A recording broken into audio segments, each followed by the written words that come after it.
Please continue. Anything you'd like to share with the class? Living out my dream of being a teacher. You don't want to know. I'm sure that that's true. Let me start with. Is it a dream of yours? I think I'm incredibly underqualified for that job. Let me start with some opening comments before we turn to questions. First, the United States welcomes today's historic agreement between the Republic of Mauritius and the United Kingdom on the status of the Chagos Archipelago. The United States has strongly supported negotiations every step of the way as the two countries have negotiated over the past 2 years. It's a win for diplomacy to see a successful outcome of this effort between two U.S. partners after more than a dozen rounds of talks. The agreement will secure the future of our joint U.S.-UK military facility on Diego Garcia, which plays a vital role in U.S. efforts to establish regional and global security, respond to crises, and counter some of the most challenging security threats of our time. The treaty between Mauritius and the UK also addresses wrongs of the past and demonstrates the commitment of both parties to support the welfare of Chagosians. Mauritius will now be free to implement a resettlement program on the islands of the Chagos Archipelago, other than Diego Garcia, and the UK will capitalize a new trust fund as well as separately provide other support for the benefit of Chagosians.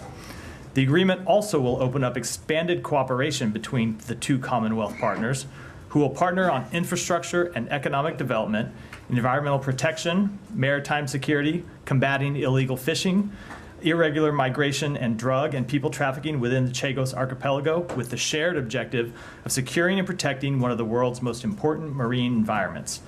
By settling all outstanding issues between Mauritius and the United Kingdom, today's agreement reflects the power of diplomacy to solve long-standing challenges and further invigorates our shared commitment to a free and open Indo-Pacific region. And I would just note that Secretary Blinken discussed this a number of times in recent weeks with officials from both Mauritius and the United Kingdom, including on our trip to the United Kingdom 3 weeks ago, including in conversations with Foreign Secretary Lamy last week in New York, and another conversation this week, as well as a conversation with the Prime Minister of Mauritius last week, a phone conversation while the Secretary was in New York at the UN General Assembly, so especially welcomes this agreement.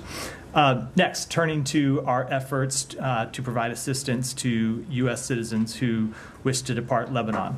As I said yesterday, we are working 24/7 to help provide U.S. citizens in Lebanon with as many options as possible to depart. We know that not all of them wish to leave, but our goal is to provide as many options as we can to make sure all of them are safe. First, we are working with U.S. airlines to block seats for U.S. citizens. We are also working to...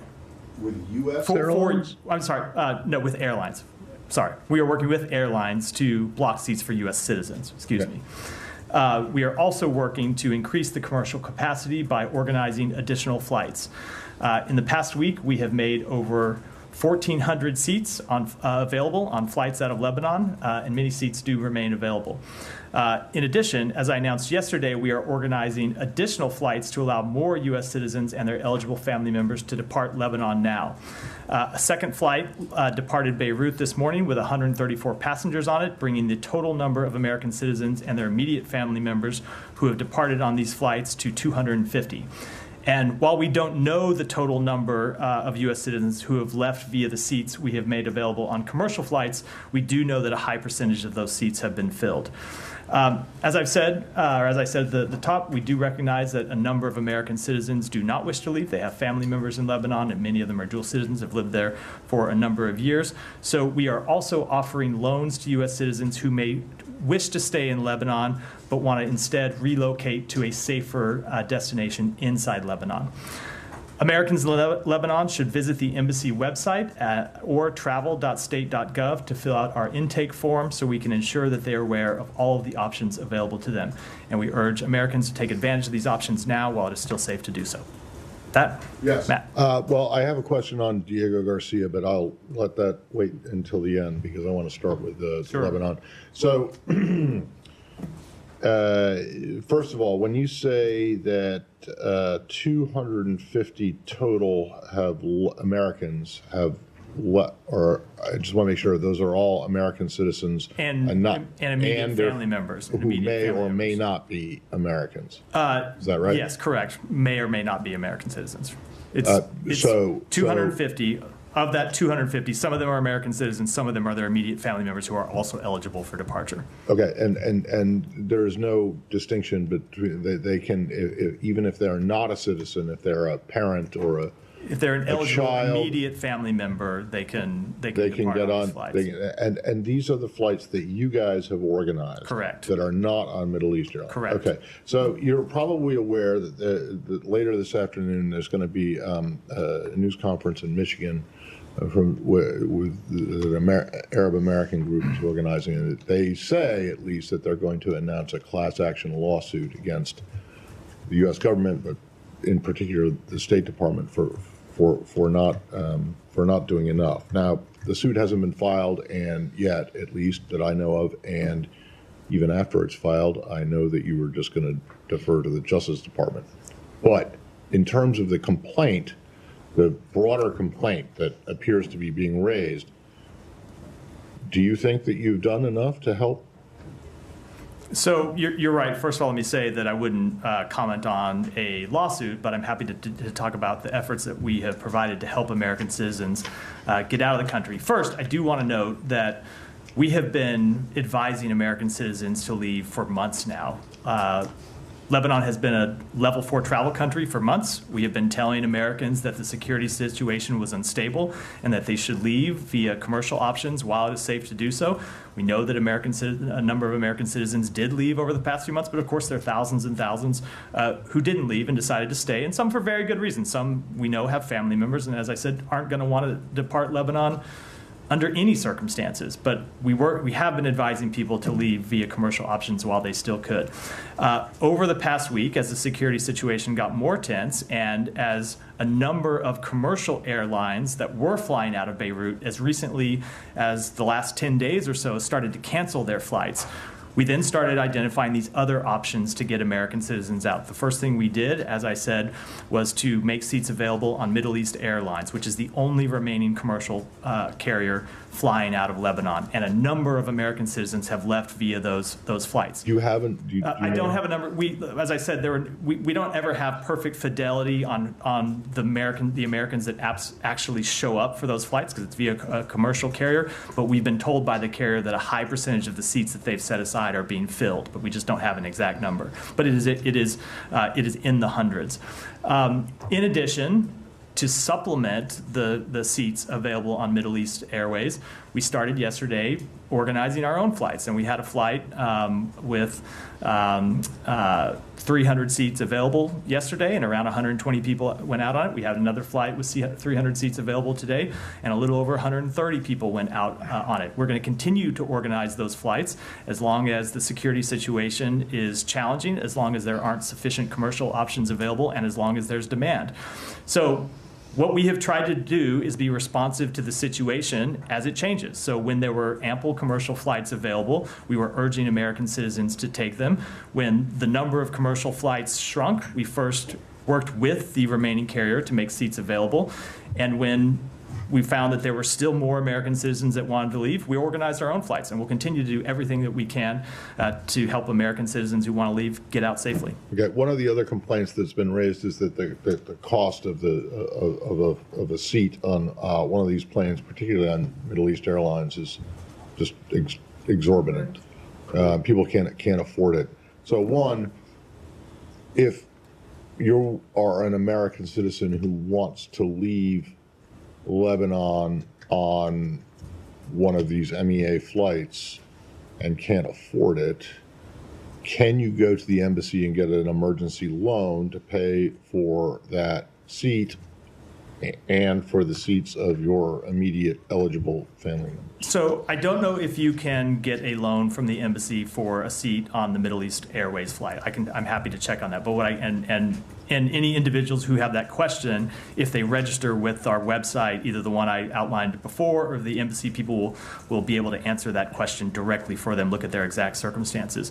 I will say yes, we know that the the price of the flights on Middle East Airways have been extremely high. It's what you would expect in a situation where they're the only carrier that remains flying. And we know that's very difficult for some people.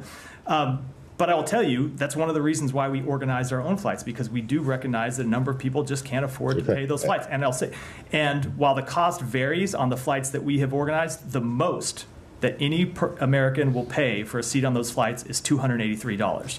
And if they can't afford $283, if they don't have $283, we will provide them a loan from the U.S. government for the cost of that ticket on board one of the flights that we have organized. So we would urge any American citizen who wants to leave to take the advice that we are offering to register with our website, and we will reach out to them about flights that are available and work with them to try to get them on a flight they can afford. And those flights that you've organized are to where? Do you know? The two flights that have left so far are to Turkey. The flight that left yesterday, the flight that left earlier today are to Turkey. If we have additional destinations, meaning Istanbul, and people can always obviously move onward from there. If we make flights available to additional destinations, I will update you after those flights have taken place. Last one, extremely briefly, just you said at the very top you made 1,400 or arranged for 1,400 seats available. Those are on MEA, right? Correct. 14, Correct. And then on top. Okay. Right. Thank you. Yep. All right. Thanks, Matt. Just to take a step back, American officials, including from this building, had in previous months expressed doubts and concerns that Israel could sustain military engagements on two fronts, in Gaza and in the north. Has that assessment changed? No, it certainly hasn't changed. I mean, if you look at our assessment was, I will say, a little more complex than that. It was not just that they would have a tough time sustaining a major military operation in Gaza and a major military operation in the north. It's also that additional escalation in the north was potentially destabilizing on the West Bank, and they would ultimately find themselves in a number of different confrontations. So that continues to be our assessment, that the longer conflict goes on, the risk you have of additional conflicts breaking out, and that is, puts the Israeli security services in an extremely stretched situation. Without betraying the confidence of diplomatic conversations, does the U.S. have a clear picture of Israel's goals in the north in terms of how long they might stretch in time or geography? We have discussed those goals with them, but obviously it's, I think, appropriate for them to speak to them publicly, not us. Okay, and vis-a-vis Iran, similarly, without getting into what they might be targeting or what kinds of operations may be considered, does the U.S. have clarity on what Israel is considering doing, especially because steps that they've taken in the past have come with little advance notice and nonetheless require the U.S. to engage on the deterrence or defensive front thereafter? Sorry. We are having ongoing conversations with them about the options that they are considering, but I'm going to keep everything about those conversations private. But you have clarity on their planning? We have ongoing conversations with them. I just don't think it's appropriate for me to get into any level of detail, even about the types of things they're considering or the types of consultations that we are having. Have they taken nuclear sites off the table following the president's? I'm just not going to go beyond what I've said. Okay. Does the U.S. believe that Israel striking nuclear sites would lead to a broader war? So the president spoke to this yesterday, made clear that we do not believe they should strike nuclear sites. I don't want to deal with a hypothetical question beyond that. I mean, it's not really a hypothetical. It's an event that has not happened, so I don't want to. Is a consequence of that. It is an event that has not happened. I don't want to talk about potential outcomes. Okay, but if there is a chance for Israel to lessen Iran's breakout time from a matter of weeks to a matter of months or years, does that not make them a less potent foe and lessen the likelihood of a regional war? It's just, again, we are well into the realm of hypotheticals and playing out scenarios that have not occurred. I don't think it's appropriate for me to get into that level of speculation from this podium.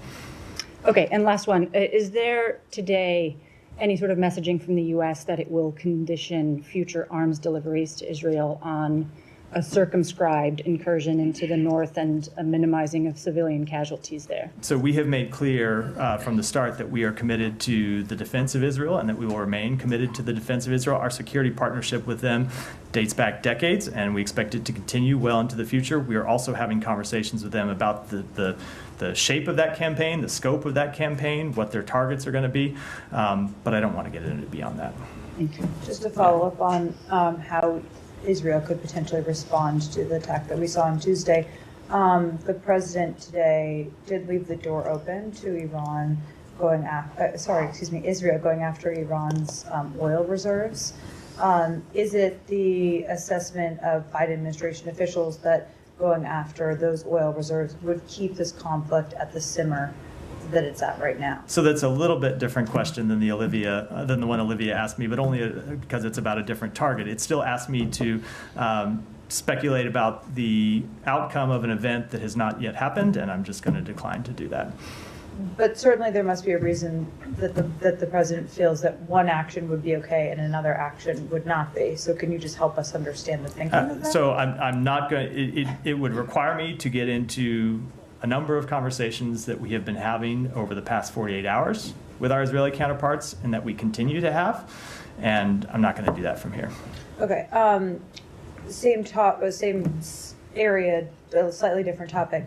Lebanese foreign minister told CNN today or yesterday that Hassan Nasrallah, before he was killed, had actually agreed to the 21-day ceasefire that the U.S. had been putting together last week. Is that accurate? So I can't speak to whether he ever agreed to it and told somebody inside Lebanon. Obviously, that could be something that happened that we wouldn't be aware of. I can tell you that if that's true, it was never communicated to us in any way, shape, or form. And you guys met with, Secretary Blinken met with Lebanese officials. He did. We were having a number of... And specifically discussed this 21-day ceasefire. We were having a number of conversations with Lebanese officials as well as with others in the region, and I can tell you at no time was it ever communicated to us that Hezbollah had accepted a ceasefire. But they were giving you confidence that they might, but it wasn't necessarily from Nasrallah? So we were having a number of diplomatic engagements to talk about the proposals that we were going to put forward. Right. I think all of the parties were well aware of the proposals that we were going to put forward, but at no time in those conversations did we get a message that Hezbollah had agreed or was going to agree to it. Or Nasrallah himself? Yeah, or Nasrallah himself. Well, I mean, that one and the same. I wanted to come back to sort of the situation on the ground in Lebanon. So obviously these American citizens seeking the flights out, they're being caused to flee by these Israeli actions. You've talked about, what the Israelis have said to the U.S. about, limited incursions into southern Lebanon. But we've sort of seen there is a ground operation, and there's also an aerial operation with a lot of bombing going on in Beirut. How do you kind of characterize what Israel is doing? Is this a full-scale war against Lebanon as a state? It seems to be broader than just these limited incursions and targeted bombings to take out Hezbollah leaders. So they continue to target Hezbollah leaders and target Hezbollah officials and Hezbollah militants, and all of their strikes, at least as far as we are aware, and if there are strikes of targeting other officials inside Lebanon, we'd certainly welcome that information. But nothing that we have seen as of yet leads us to conclude that they are doing anything other than targeting a terrorist organization, Hezbollah, that had launched strikes and was continuing to launch strikes against Israel, including in the last few days. So everything that the Israeli, all the elements of the Israeli operation within what you just said those have the green light from the US. Like, we're okay with this. Doesn't go beyond, I guess, red lines is not a word we like to use. It's not to speak to any one individual strike, because it is not like we are sitting and approving individual strikes, but we do approve of the Israeli government defending itself and defending its people from a terrorist organization that has continued to, that began this conflict with them on October 8th, forced tens of thousands of people to flee their homes, also has been a destabilizing force in Lebanon. We do support them taking military action to bring those terrorists to justice. But the position last week when you were calling for a 3-week ceasefire is that there's no longer a call for a ceasefire? We do ultimately want to see a ceasefire and a diplomatic resolution, but we do think it's appropriate that Israel at this point is bringing terrorists to justice and trying to push and launching these limited incursions, what at least at this point are limited incursions, to try and push Hezbollah back from the border. But this is having the impact of sending civilians who have no connection to Hezbollah, Americans, to leave. So, don't you have a little more concern that this is the escalatory action that you were warning against? We are, of course, absolutely concerned about the humanitarian effects of this conflict. We are concerned about the effects on American citizens, thousands of whom live in Lebanon. We are concerned about the effects on innocent Lebanese civilians who live in Lebanon and are now caught in the middle of a conflict that they had nothing to do with. It's why we are ultimately working for a diplomatic resolution, something that we had been working to for some time. It's why we're continuing to support humanitarian assistance for the Lebanese people. It's why we're organizing the Ways to Depart Lebanon that I spoke to at the beginning of this briefing. But ultimately, you do have a security situation that was untenable for Israel. And by the way, it's a security situation that was untenable for Lebanese civilians in southern Lebanon who had been forced to flee their homes too. So Israel at this point has launched what they have described, and we're going to watch and see, but what they have described as limited incursions across the border to try and push Hezbollah back so 1701 can ultimately be implemented. We're going to see how that unfolds over the coming days. Ultimately, our goal is a diplomatic resolution, and where we want to see this go is UN Security Council 1701, which was adopted some years ago and has never been fully implemented, so you have security on both sides of the border and the ability for Lebanese and Israeli civilians to return to their homes. Right. But you talk about a diplomatic solution, but what's going on at the moment is a war, right? How long is Israel does Israel need to continue those operations, or how long is it okay for them to keep this kind of level of attacks? So a conflict is by its nature dynamic, and I think it's impossible to know and it's impossible to predict what the outcome of the fighting that's going on in southern Lebanon is going to be over the next few days. I can tell you that all of us here are very cognizant of the long history of Israel launching what at the time were described as limited operations across the Lebanese border that have turned into something much different, that have turned into full-scale wars and then at times occupation. Right. And we're going to continue to work. We're going to watch what happens over the next few days. And ultimately, our position has not changed, which we want to see a diplomatic resolution, but we do want to see Hezbollah's capabilities degraded. Do they have an end game? Do the Israelis have an end game in your view? The Israelis will have to speak to that question, not me. When you say the next few days, though, Matt, do you indicate that the U.S. believes that these incursions into southern Lebanon will be finished in the next few days? No, I'm not Why are you speaking. saying I'm that? not speaking to that at all. My next briefing is on Monday. I'm happy to come back and take the question on Monday. But look, we're watching this. We are watching this. It goes to the point I was making in answer to Simon's question, which is they have described these as limited incursions across the border with very targeted objectives, which is to clear out Hezbollah infrastructure. But so that's how they've described it. That's what we're watching happening right now. But we're also very aware of the long history of limited operations turning into something else. I'm not going to prejudge what's going to happen. We don't know what's going to happen. Dare say the Israelis probably don't know what's going to happen at this point. We're going to watch. Saeed, hold on, relax. We're going to watch as this unfolds, and we'll make our assessments as in real time as they occur. And the U.S. doesn't know how long this will take. I don't think if you asked Israel, they could tell you how long. It is the nature of a conflict that it is dynamic, right?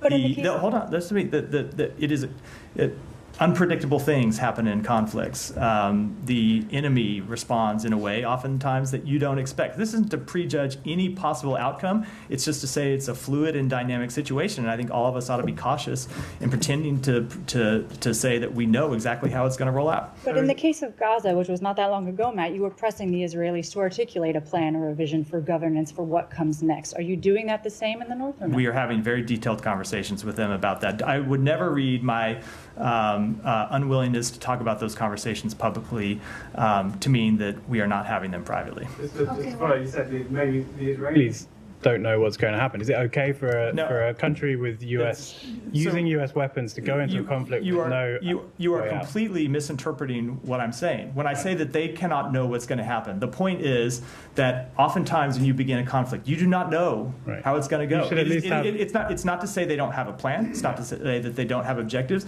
It's to say that conflicts are unpredictable, and the enemy does things that you don't predict. It is impossible to predict with a complete degree of uncertainty or to complete degree of certainty how it will unfold. That's what I meant. Yeah, go ahead. Go, guys. I know, but like all of you have your hands up. I'm going to call on you one at a time. Go ahead, Eva. Yes, Matt. So till now, you still see it as a limited operation in the south? That's what they're conducting at this time. And again, as I said, that's not to make any predictions about what will happen, but that's what we assess is happening as it stands. Okay, I want to follow up to your response, Simon, on the targeting.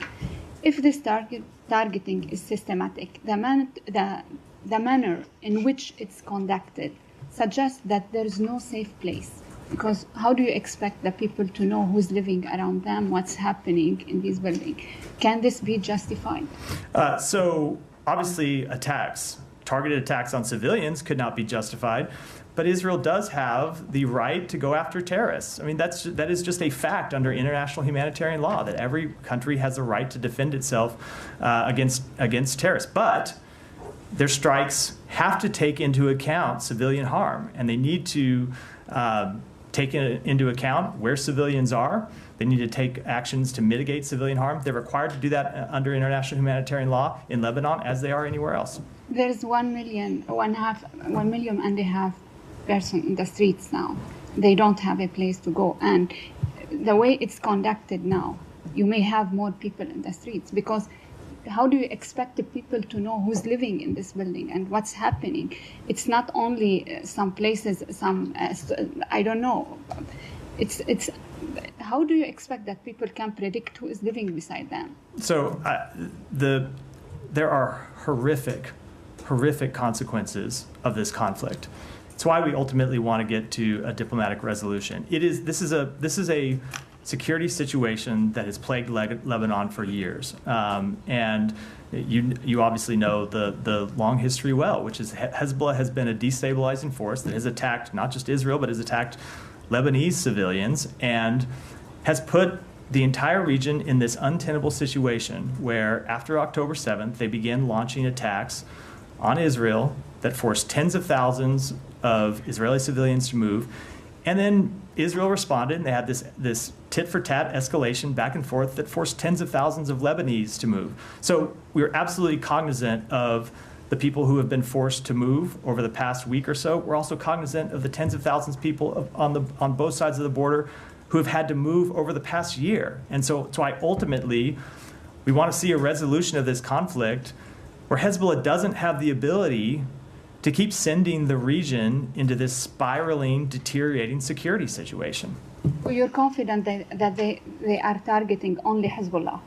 So that is what they have said. We will make our assessments, as we always do in these types of conflicts, as we look at them, as we look at individual strikes, and we go through the formal procedures that we have to undertake. Okay. You said that the secretary is in contact with the Israeli, and you've been in contact with the Lebanese officials. According to many Lebanese officials, that there has no communication with them since the assassination of the Secretary General of Hezbollah.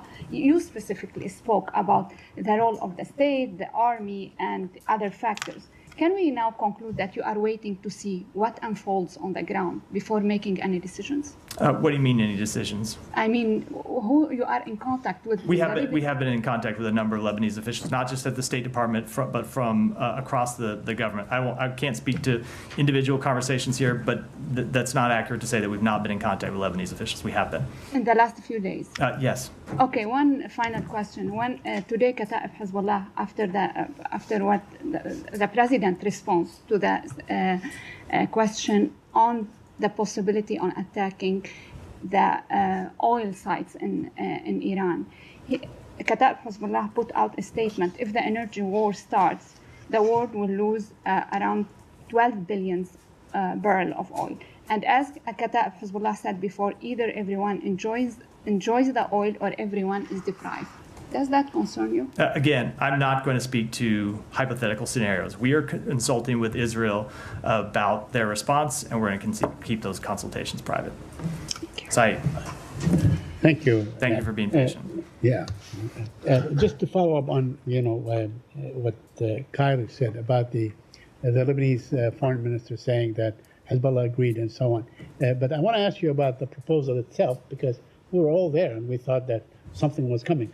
There was never some sort of a formalized version for the 21 days, correct? What do you mean a formalized? I mean, what do you mean? planned out and saying this is a No, ceasefire we made the proposal public, and Public, right. neither of the parties had accepted it when we made it public. But we you were did not- surfacing it in consultation with our allies, the allies that joined the statement. Now, both of the parties were aware that we were going to make the proposal, but neither of them had accepted Right. it when we So- did, and neither of them did. And my question is also on what you said. You say that you support Israel limited incursions and so on. You support this operation, and you're in a way reconciled to the fact that this war could blow way out of proportions.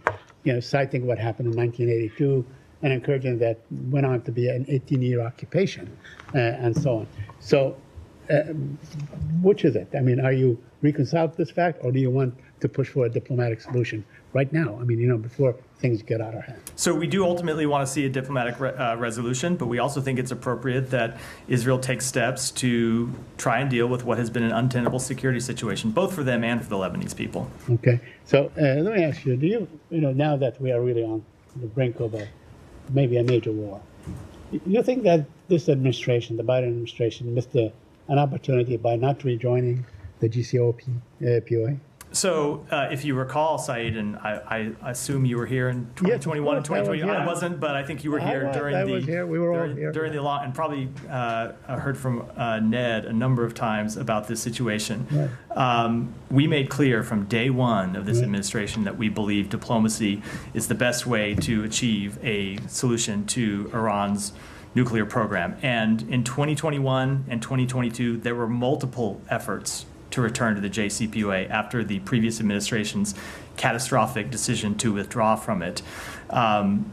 We approached that process in good faith. We worked with our allies and partners on it, and ultimately, Iran wasn't serious about the process, and they demonstrated that by walking away from it in 2022.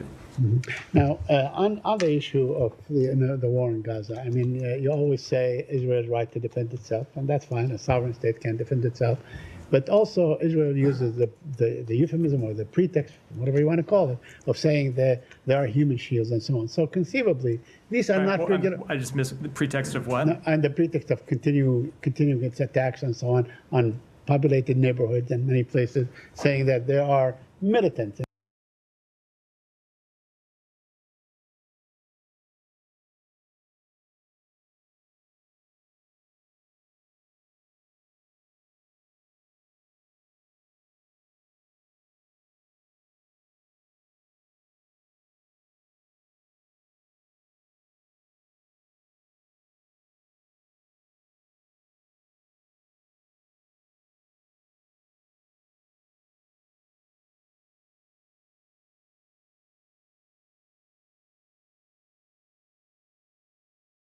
As you said in the run-up to your question,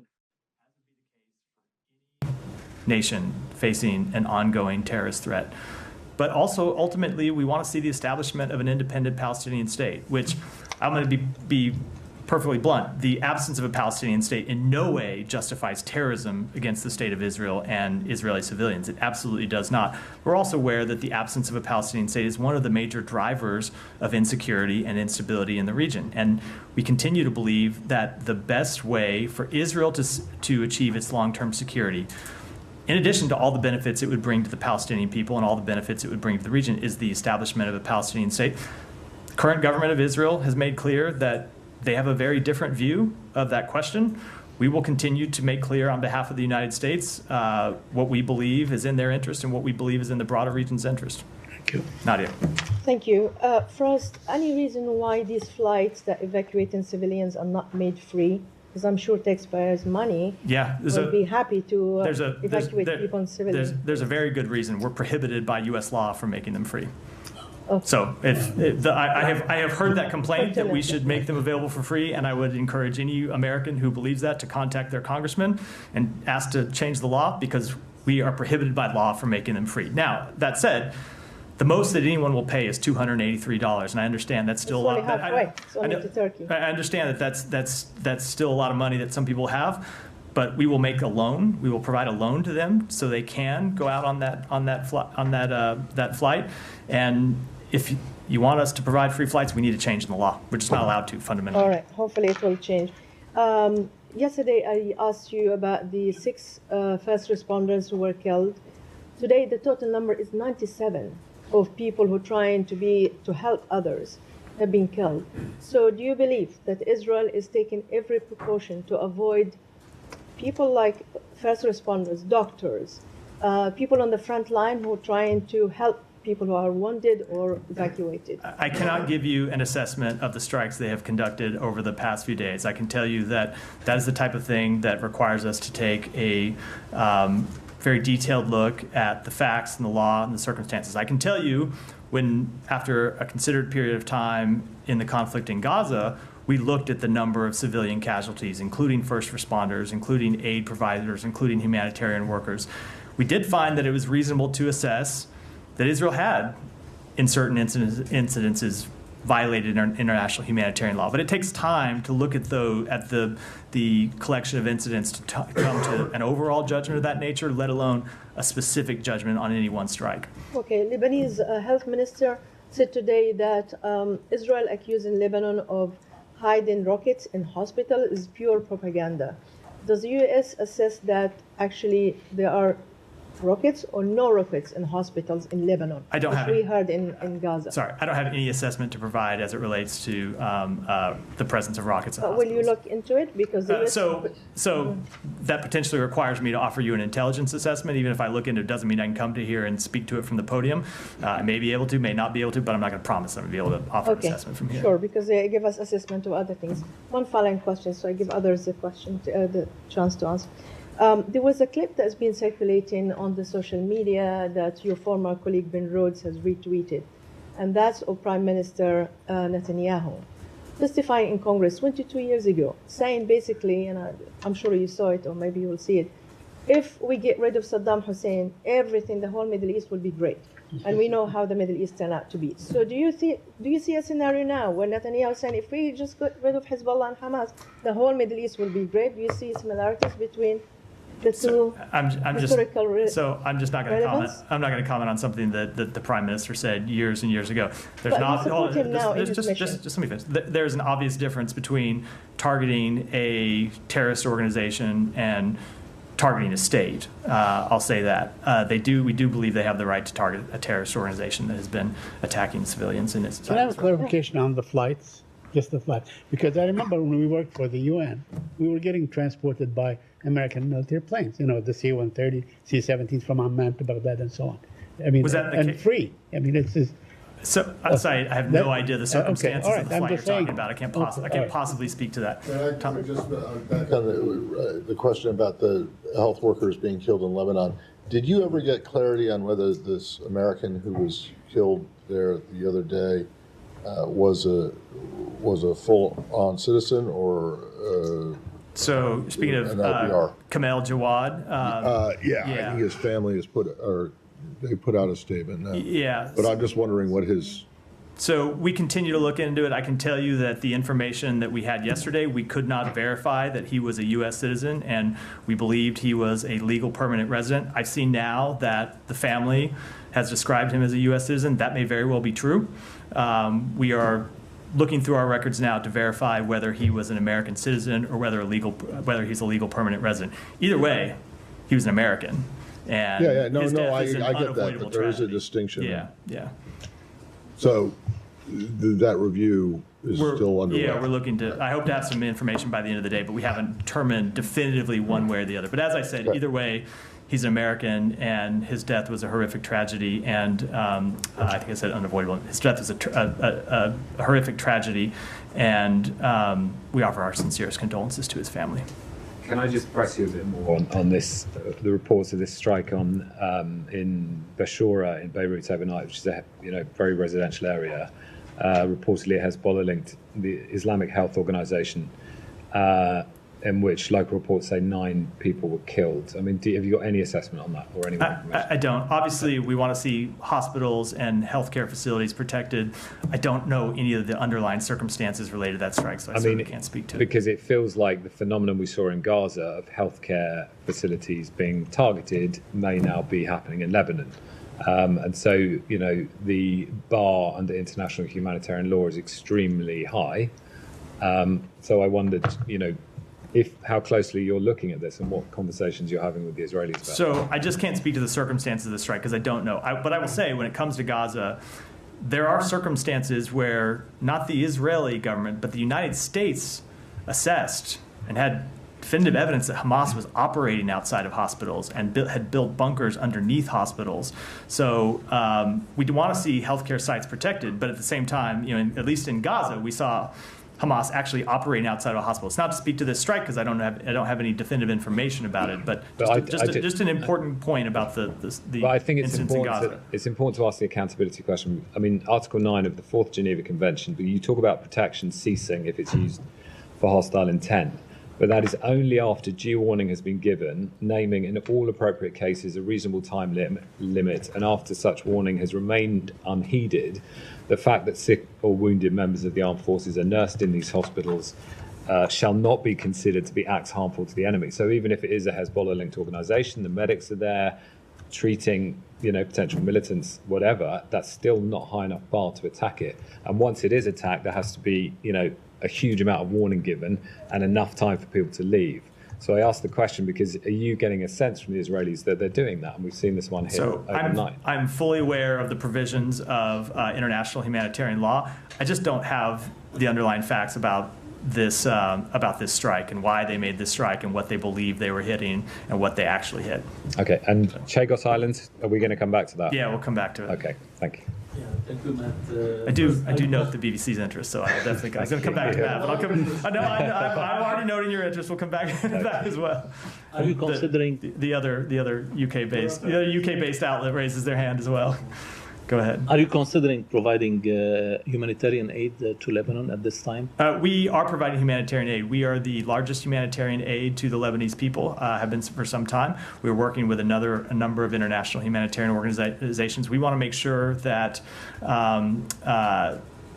there is enough aid to make it to the Lebanese people, and if we need to look at additional investments, we will of course do that. And regarding the Lebanese army, are you considering providing them with the arms and the munitions to empower them to implement UN Security Council resolutions 1701 and 1559? So we have supported the Lebanese armed forces for some time. I don't have any additional announcements. And on the presidential elections, are you pressing the Lebanese leaders to elect a new president at this time? We have made clear for some time that we think the Lebanese government needs to overcome the dysfunction in the system.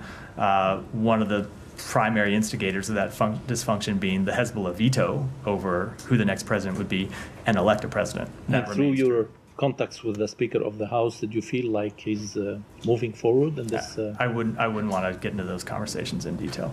Thanks. One more, and let me try to go to a few others. A few other topics before I come back to Chagos and wrap, because we've been going for a while. Thank you, Matt.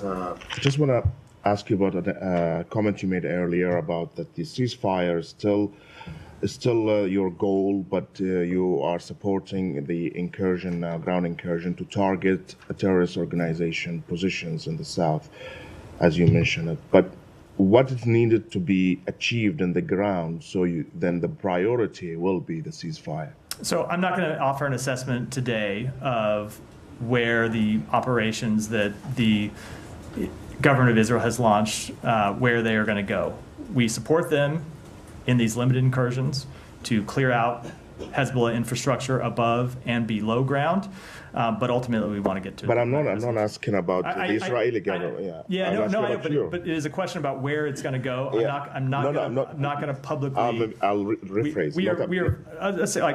We are very much aware of the risk of, as I said, this beginning to look like previous incursions across the Lebanese border, and we're having conversations with the Israeli government about that, but I'm not going to get into it publicly. All right. Today, an Iranian official told Al Jazeera that the Iranian government passed messages to U.S. government via Qatar that they don't want a regional war, but they want you to contain, and I'm quoting here, the Israeli insanity in the region, and that their self-restraint is no longer required only of them. It should be mutual. Did you receive such messages and have any comments?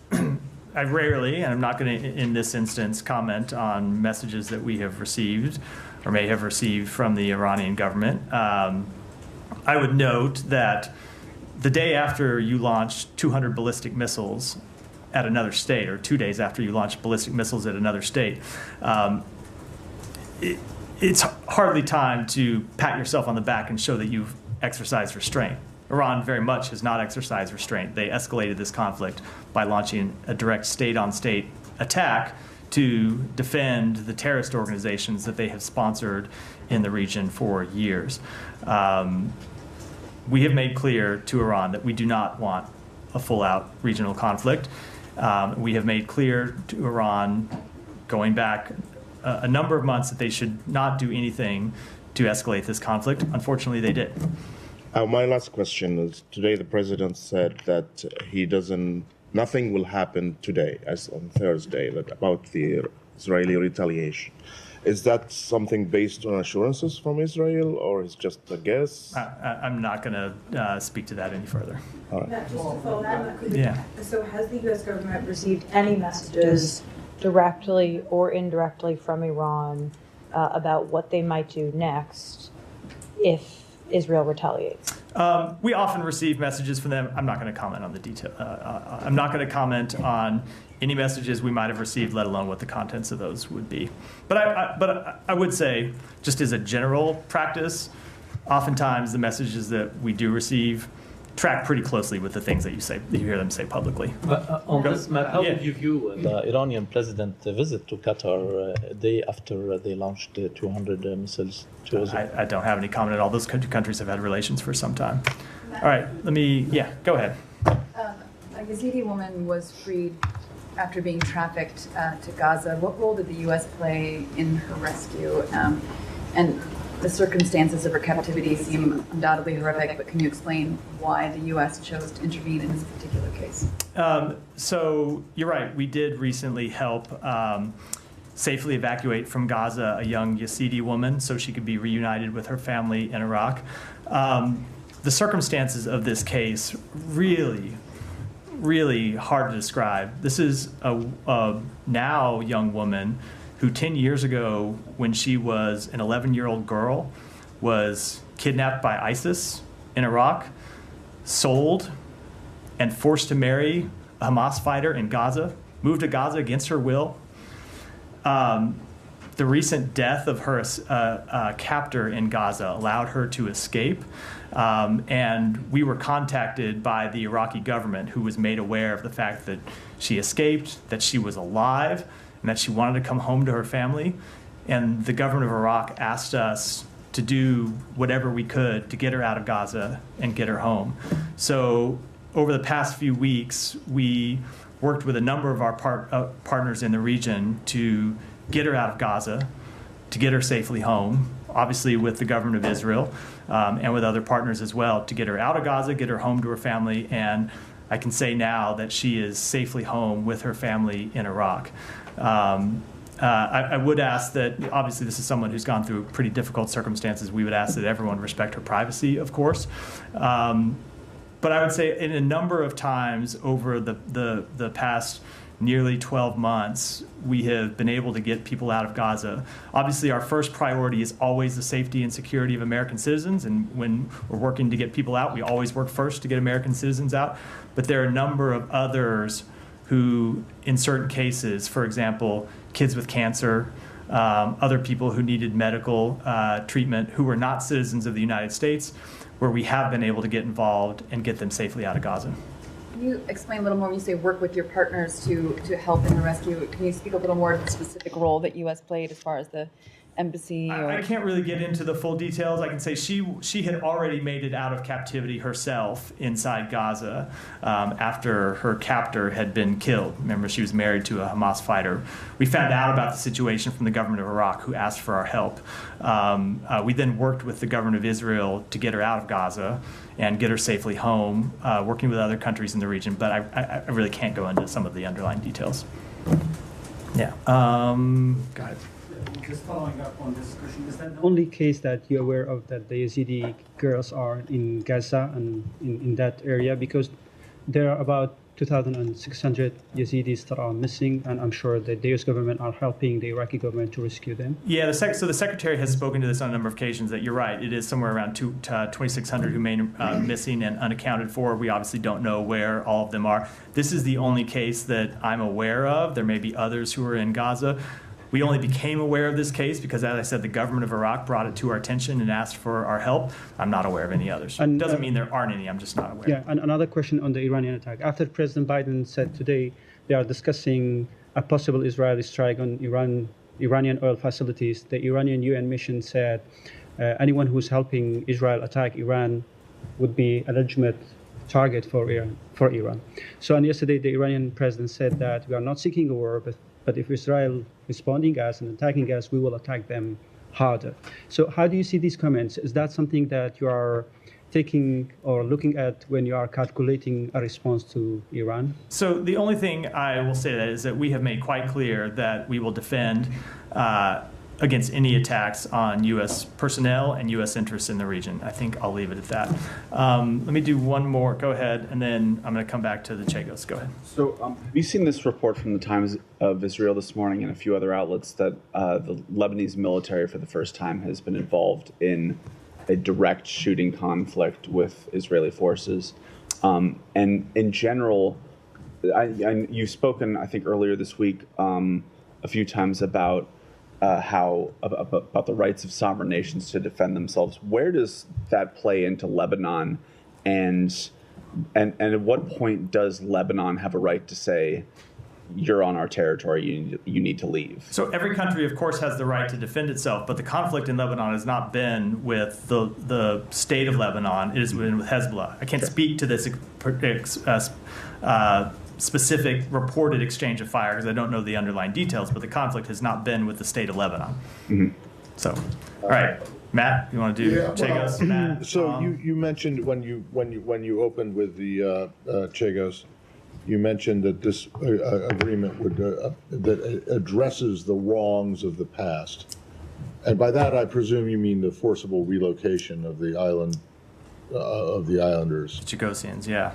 Yeah, but I don't believe, unless I'm completely wrong and you misstated this, that the people who were actually forcibly repatriated from Diego Garcia are allowed to go back to Diego Garcia. Is that correct? So I will let the UK and Mauritius to speak the details of it. Okay, but you said in your opening that they would be allowed to go back to islands other than Diego Garcia. I was about to answer that. I'll let them to speak to all the details, but my understanding of the agreement between these two countries is that they will be allowed to go back to other islands in the archipelago other than Diego Garcia, and that the UK is setting up a trust fund to help them with those relocations. Okay. But why is it that they can't go back to Diego Garcia? Is what's going on there at this joint UK-US military base so super ultra sensitive or controversial that people can't? I mean, I recognize it's not a very big island, and I also recognize that the number of Chagosians who were forcibly repatriated off of Diego Garcia at the beginning is not a huge number. But I mean, why can't they go home? Ultimately, that is a question for the UK and Mauritius. Well, it's your base. It is our base, but when it comes to the so is what's going on there so that is dangerous that people think that is a question for the governments of the United Kingdom and Mauritius who negotiated this agreement and can you speak. Say this is a UK-US base, but it is not really a UK base at all. It is a US base. Yes, they have sovereignty over it and will continue to, or at least exercise Mauritian sovereignty over it. But this is your guys' operation there.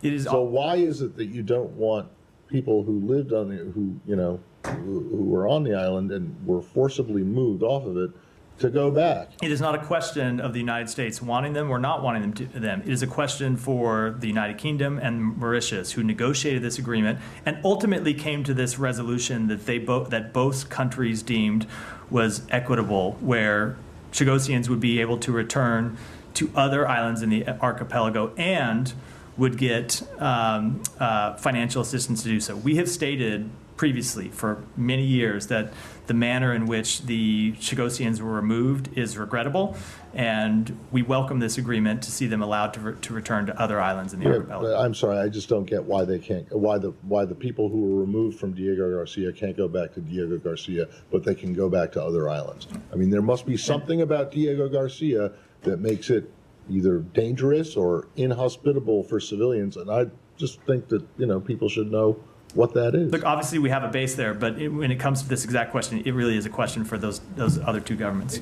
I mean, it's just that you're creating the suggestion that the United States was absolutely no party to this agreement and had no view on it whatsoever. But you said earlier that Secretary Blinken and Foreign Secretary Lamy had multiple conversations about this before the thing was announced. So it seems extraordinary that you would have had no view on whether or not the expelled islanders could come back to Diego Garcia. We were playing the role that we often play in diplomatic agreements of this nature, which is engaging with both the two parties and encouraging them to reach an agreement and trying to get one over the line. But it is ultimately an agreement between the two countries. And I mean, what about the expelled people themselves? I mean, there's a statement now from the Chagossians that says we've been consistently and deliberately ignored, and we demand full inclusion in the drafting of the treaties. It doesn't sound like anyone, including the US, but the UK as well, was talking to them. So, Tom, I would direct you to the government of the UK and Mauritius, who are the parties to this agreement, for an answer.